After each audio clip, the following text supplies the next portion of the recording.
How do you make a frozen treat that doesn't need to be frozen? Freeze Pops look like colorful tubes of juice sitting on store shelves, but the moment you toss them in the freezer, they transform into perfect icy snacks. No stick, no mess, no leaks. So how do factories mass-produce millions of these room-temperature treats that magically freeze on demand? Today we're going inside the Freeze Pop factory to uncover the surprisingly high-tech process behind this summer essential. From flavor chemistry to precision sealing, and why your freezer is only the final step in a long shelf-stable journey.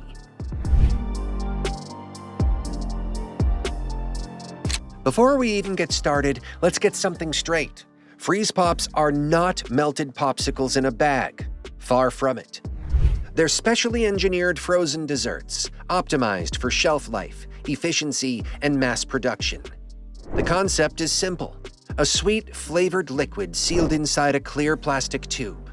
You buy it warm, you freeze it at home, then you tear it open and indulge. But behind that simplicity is a complex mix of food science and factory precision. This isn't just fruit juice, it's a formula carefully crafted to freeze evenly, store safely, and taste consistently. That process starts with the blend.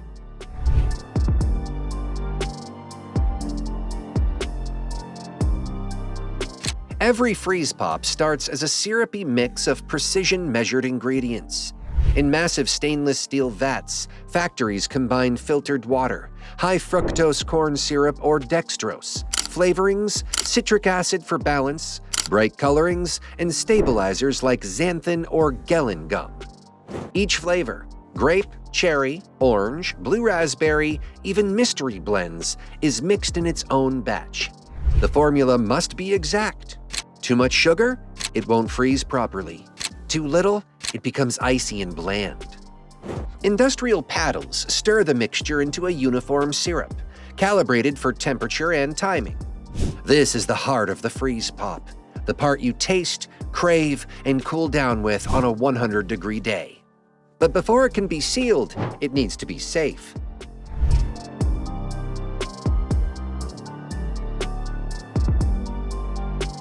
Next, the syrup is pasteurized to kill any bacteria. It's heated to around 185 degrees Fahrenheit in a heat exchanger, then rapidly cooled. This step is critical. Unlike popsicles, Freeze Pops are designed to be stored and shipped unfrozen. Pasteurization transforms them into a shelf-stable product that can sit for months without refrigeration. Every second of the heating and cooling process is closely monitored. Once cooled, the syrup moves directly to the packaging line.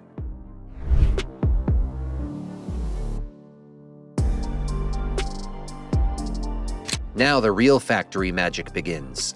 Giant rolls of flat plastic film feed into vertical form-fill seal machines. In one continuous motion, these machines fold the film into tubes, seal the bottom, fill them with syrup, and seal the top. Each machine produces hundreds of Freeze Pops per minute. The liquid is measured precisely, and the tubes are sealed with just enough headspace to prevent bursting during freezing. Those airtight seals? That's why your Freeze Pop never leaks, even if it sits in your beach bag for hours. Once sealed, Freeze Pops move along conveyors. Cameras and sensors inspect them for fill level, seal quality, and color accuracy. Defective tubes are automatically rejected. The rest are grouped by flavor using optical sorters and robotic arms. Why does this matter? Presentation. Everyone expects that perfect rainbow mix. Even the flavor ratios are intentional, based on customer feedback and years of sales data. Sorted pops are bundled into 10-packs, 100-tube boxes, or vending assortments. Shrink wrapping machines seal them, and robots or workers pack them into cartons. Because they're shelf-stable, Freeze Pops don't need refrigeration during storage or shipping. That saves space, energy, and money, a huge advantage at scale.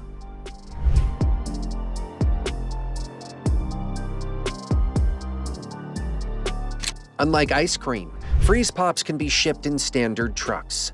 stored in dry warehouses, and shelved outside the freezer aisle. This flexibility reduces costs across the supply chain. No cold storage, no refrigeration trucks, no temperature worries. Stores can display them like snacks or drinks. When you finally take one home, your freezer is the final stop in a journey that began at room temp.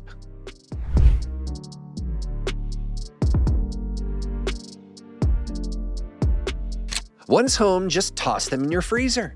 A few hours later, you've got perfect slushy tubes ready to go. The tubes are designed to handle expansion, acting as mold, container, and dispenser in one. Stabilizers prevent icy layers or flavor separation, giving you that smooth texture unique to freeze pops. No stick, no mold, no churning. Just cut the top, squeeze, and enjoy. While popsicles date back to 1905, freeze pops arrived in the 1960s when Gelsert launched Fla-Vor-Ice, the first freeze-at-home treat in a tube. Otter Pops followed soon after with fun mascots and quirky names like Sir Isaac Lime. By the 1980s, freeze pops were a summer essential. Today, Gelsert produces over 1.5 billion freeze pops per year, enough for every human on Earth, and still have leftovers. You can drink them unfrozen. They're shelf-stable liquid snacks. Most are vegan-friendly, made with water, syrup, and plant-based stabilizers. The plastic tube serves as the mold, packaging, and dispenser. It's a marvel of design. So there you have it, the journey of a freeze pop, from syrup to shelf to freezer to slush. Are you team Otter Pop or Fla-Vor-Ice? Let us know in the comments. If you loved this frozen deep dive, don't forget to like, subscribe, and check out our other videos on how your favorite summer snacks are made. Until next time, stay cool, and thanks for watching.